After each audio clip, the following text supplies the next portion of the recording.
Question 933. Determine whether the sequence converges or diverges. If it converges, find its limit. Okay, to find out whether the sequence converges or diverges, what we need to do is we have to find its limit. If limit as n approaches infinity, an exists, and if that value is equal to L, then sequence converges to L. Converges to L. Okay, but if limit as n approaches infinity is equal to plus or minus infinity or does not exist, then we say that the sequence diverges. Okay, so let's find the limit of this sequence right here. Limit as n approaches infinity, we have a 3n squared minus 2n minus 4, 5n squared plus n plus 6. This is a polynomial, and this is also polynomial, right?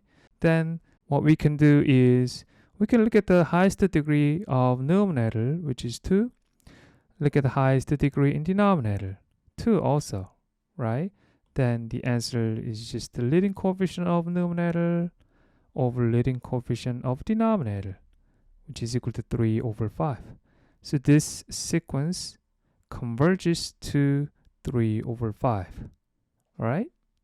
There is another way to find this infinite limit. We talked about this in chapter 1. When we look at our denominator, our highest term is 5n squared, right?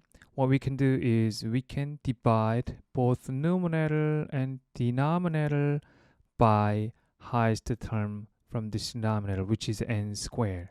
So let's erase this, and we're gonna both numerator and denominator by n squared. Okay, then that's going to be equal to limit as n approaches infinity. 5n squared times 1 over n squared, that's a 5. N times 1 over n squared, 1 over n. This is going to be 6 over n squared, right? 3n squared times 1 over n squared, that's a 3. 2 over n minus 4 over n squared, right? So this term approaches 0 as n approaches infinity. If we substitute infinity here, 2 over infinity is 0, right? This one also 0, 0, 0, right? So that's going to be equal to 3 over 5. Okay? Lastly, we're going to talk about L'Hopital's rule. We can also use L'Hopital's rule to find this infinite limit.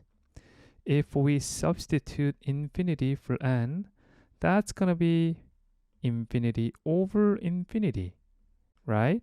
So this is going to be by applying L'Hopital's rule, limit n approaches infinity, derivative of numerator, that's going to be 6n minus 2 over 10n plus 1, right? If we substitute infinity again for n, that's going to be infinity over infinity, another indeterminate form, right? So we're going to have to apply the L'Hopital's rule one more time.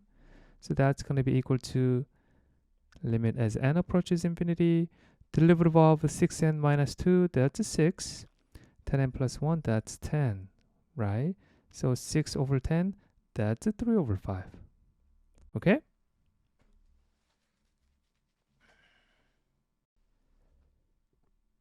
Question 934. This is the same problem as problem 933.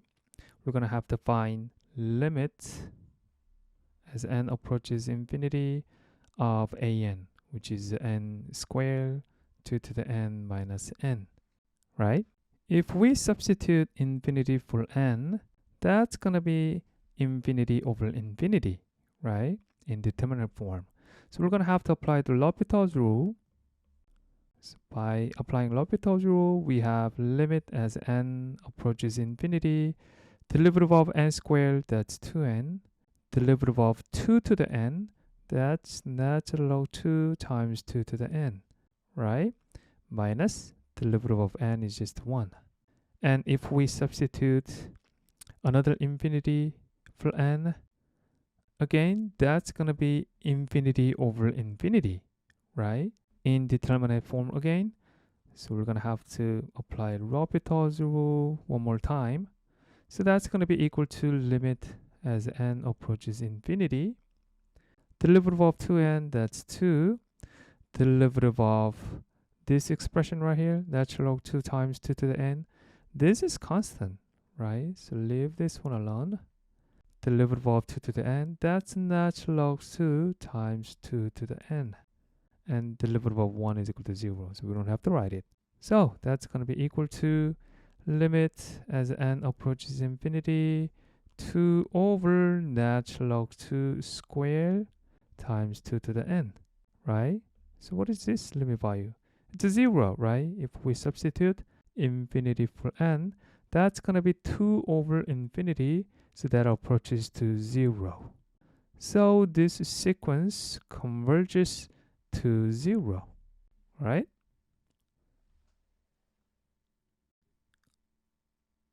Question 937.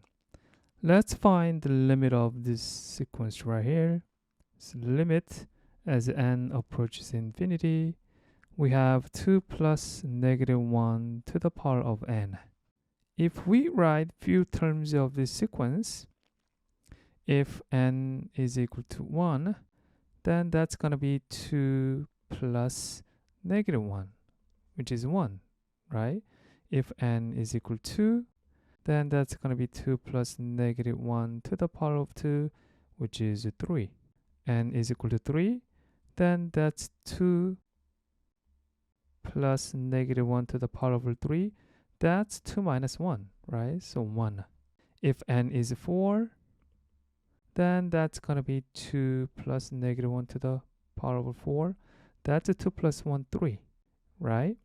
So if we look at our terms, 1, 3, 1, 3, next one is 1, 3. The terms of a sequence goes like that, right? So this limit is what? It does not exist. It does not exist. So this sequence diverges. Okay? Question 940. Okay, let's find the limit of this sequence. So we have natural log 4n plus 1 over 3n plus 4, right? If we substitute infinity for n, that's going to be natural log infinity over infinity. Natural log infinity is also infinity, right? So this is indeterminate form. We're going to have to apply the L'Hopital's rule. So limit as n approaches infinity. Derivative of natural log, that's 1 over 4n plus 1 times derivative of 4n plus 1, that's 4. Derivative of 3n plus 4, that's 3, right? So if we simplify this fraction, that's going to be equal to limit as n approaches infinity, that's 3, 4n plus 1 on denominator, 4 in our numerator, right?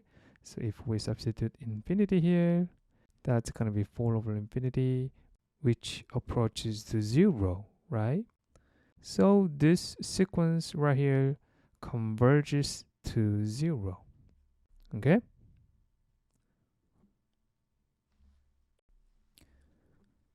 Question 943.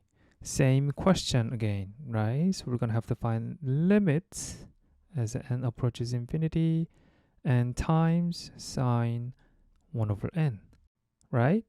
As n approaches infinity, this term approaches infinity, but this term approaches 0.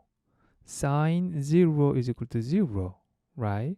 So this is like infinity times 0.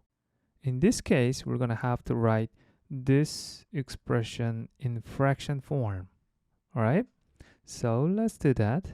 So that's going to be equal to limit as n approaches infinity. n times the sine 1 over n is just the sine 1 over n over 1 over n, right?